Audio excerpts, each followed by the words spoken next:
How's everyone doing this week? You enjoying your extra long weekend? Maybe it's Monday off. Yeah, not everybody, right? I'm sorry, but I get the day off.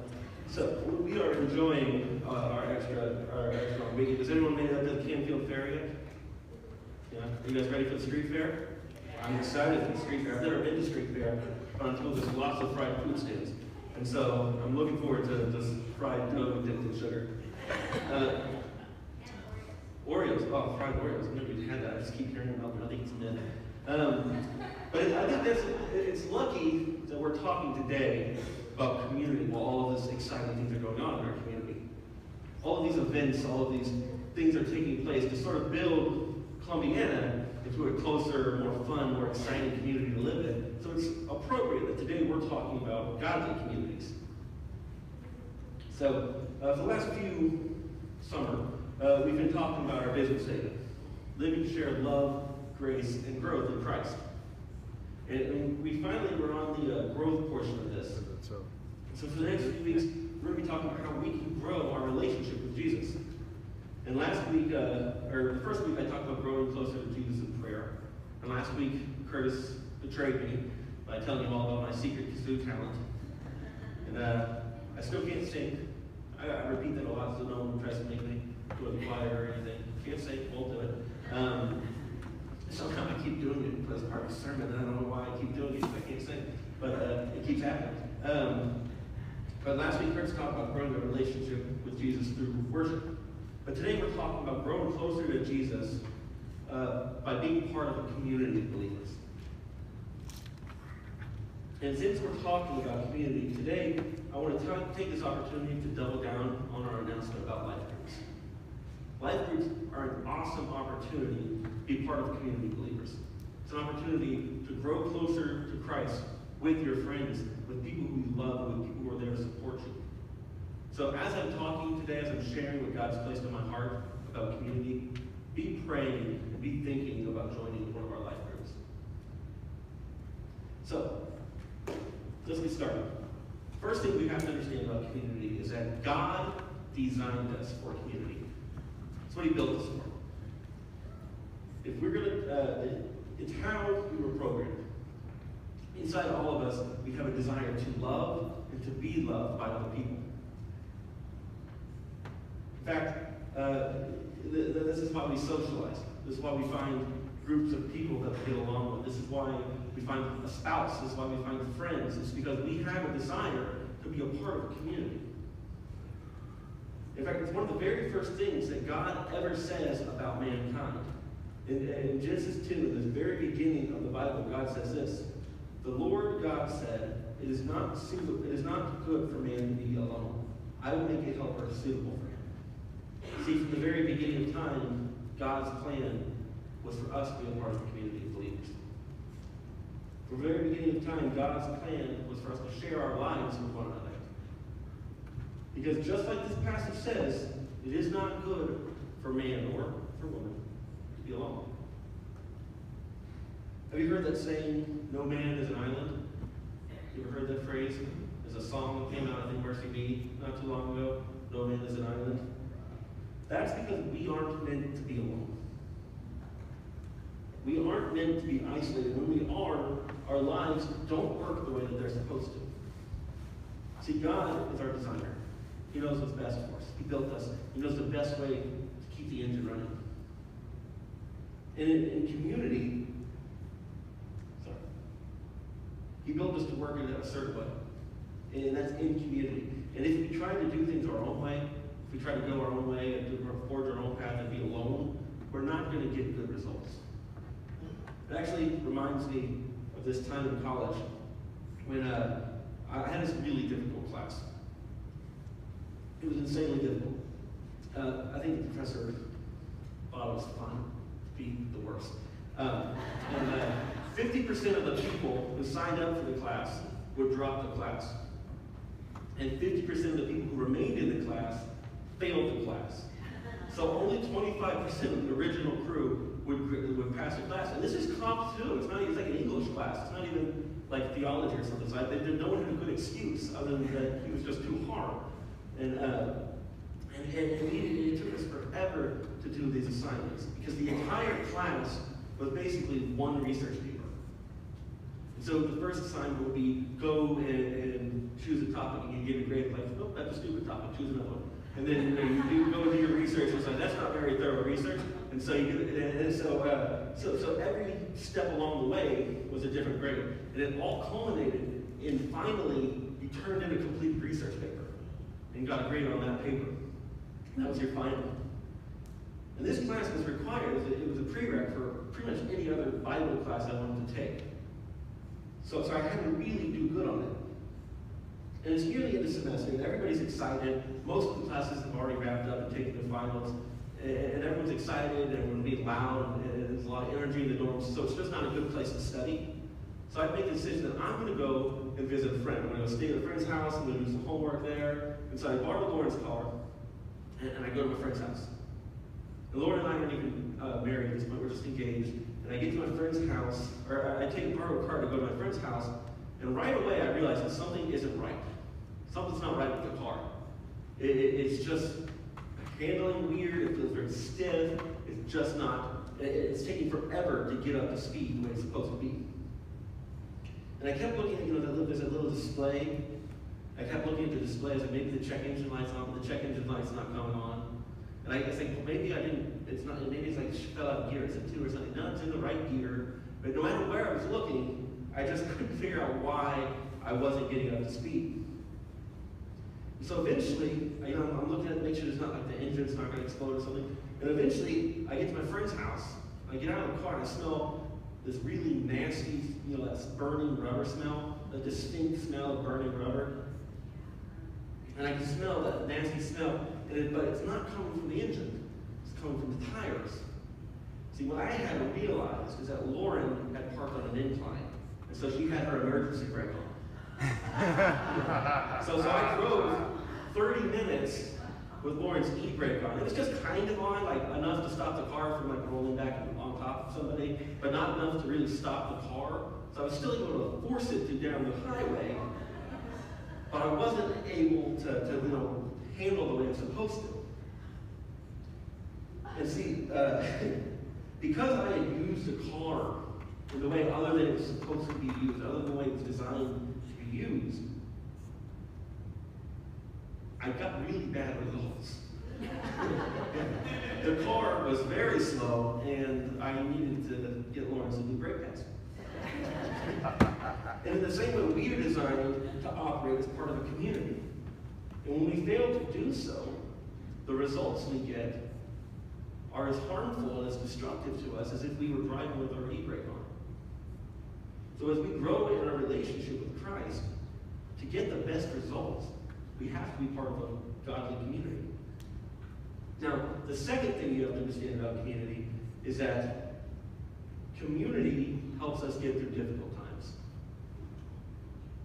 I think everyone here can think of a moment in their life where they were going through something difficult. Maybe it was a struggle, maybe it was a pain, maybe it was grief. And those moments were made easier because we had friends who came alongside us and who helped us, who were there for us. And the verse that we read in Genesis said that when God created Eve, He created her to be Adam's helper. He created Eve so that Adam would have somebody who was there for him. And just like Eve, it was the very first community of people. And just like Eve is there to help Adam, when we are in community with other believers, there are people who will come alongside us and help us through every situation we're facing. And struggles become much easier to face when we don't face them alone, when we face them with others. We see this truth very clearly in the Bible. This passage comes from Ecclesiastes. 2 are better than 1, because they have a good return for their labor. If either man falls down, one can help the other up. But pity anyone who falls and has no one to help them up. Also, if 2 lie down together, they will keep warm. But how can we keep warm alone? Though one may be overpowered, 2 can defend themselves. A cord of 3 strands is not quickly broken. What this means is that if you're not part of a community, when you go through difficult times, you go through it alone. But when you are a part of a community, you never struggle on your own. You always have someone who's there to struggle beside you. someone who is there to help pick you up, someone who is there to help keep you warm, someone who is there to defend you, to be by your side. And this is how the early church operated. When Jesus first started the church, this is how it worked. They were a close-knit community of believers who took care of each other, who loved each other completely. This is from Acts 2. They devoted themselves to the apostles' teaching, and to the fellowship and the breaking of bread, and to prayer. Everyone was filled with awe at the many wonders and signs performed by the apostles. All the believers were together, and they had everything in common. They sold property and possessions to give to anyone who had need. Every day they continued to meet someone in the temple courts. Meet together in the temple courts. They broke bread in their homes, and they ate together with glad and sincere hearts, praising God and enjoying the favor of all the people. And the Lord added to their number daily those who were being saved. See, this is the vision that we have for life groups.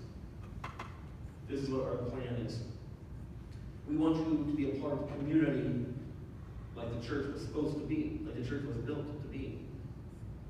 Small, intimate groups of people who love one another, who are devoted to studying God's Word, who are devoted to prayer, but also devoted to one another, who break bread together, who do life together. That's why we call them life groups. People who genuinely and sincerely care about you, who are committed to God and to you, who are committed to your relationship with God. Close, supportive, loving, encouraging groups of people who are going to push you closer to God. Because when you face difficult times, and you will face difficult times, it's not, notice I didn't say if you face difficult times. The book of James says, consider it pure joy, my brothers, when you face trials of various kinds. It was just an accepted fact that that would happen. When, not if you face trials. And so when you face difficult times, you don't have to face them alone, because you're a part of a community of believers. You're a part of a godly community standing beside you. And because, and like the passage we read earlier, a cord of 3 strands is not quickly broken. See, when I was driving Lauren's car, I was focused on the problem. I was looking at the little display to see the emergency light, the check engine light would come on. I was looking at the gears to make sure I wasn't in the wrong gear. For some reason, the emergency brake light didn't come on. That would have been helpful. I was focusing on the road because it was difficult to handle the car. It wasn't handling right. I was focusing on trying to see if there was smoke coming from the engine. And I was so consumed with what was going wrong that I didn't see the obvious solution beside me. That there was an e-brake sticking straight up out of the console. But if I had been with someone, if there had been someone in the car who they couldn't point out that obvious fact, if I had been with other people, all my focus was on the struggle I was having with the car. And because I was alone, I didn't see how easily I could have overcome that problem. But if I had been in a community with other people, someone could have fixed it. Someone could have been there for me, so it's helped me. And in the same way, when we face struggles alone, we make them worse. We make them much, much worse. We make them harder than they ever had to be.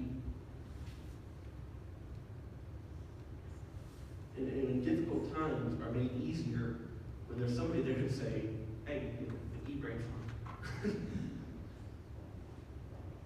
The final thing is to understand, and this is a quick one, so good worship band, go ahead, coming up, is that the final thing to understand about community is that we can, the same community that we have with one another, that we're able to have with one another, we can have with God. The book of 1 John, John says, have community with us, and our community is with God. We can have that same close, intimate, personal relationship with Jesus. In fact, Jesus longs for that. He wants that close, personal relationship with each of us. He wants to have that type of relationship with you. He wants to be the person who can keep you warm, who can pick you up when you fall down. He wants to be the person who's there to defend you. But in order to do so, in order to have that community with God, we have to place our faith in Jesus. We have to place our faith in Jesus to forgive our sins. And we have to commit our lives to following God, to growing closer to Him by being part of the community of believers. Maybe you've never made that decision today, so we want to extend the opportunity to you to place your faith in Jesus and enter into community. Now, I'm going to talk about Zach for a minute here. As being part of this ministry staff and just leadership here at the church, all the staff here and leadership is great. It's a tight-knit community of people that are always trying to encourage you, lift you up, and pray for you. And I've just had one of those summers where there's been a lot of ministry things happening, and it's been pretty tough. And Zach has always been there to encourage me, to tell me he loves me, and he is just a wonderful addition to this church. And including my praise team, Joe, John, even in his sabbatical, has been reaching out to me and providing comfort and care for me because he's so good at that. And it's just a great community to be a part of, this church. And when you're involved in that, things that happen in your life are much easier to get through when you have those people that are there to prop you up, or sometimes even just pick you up off the floor. And so, I love you, buddy.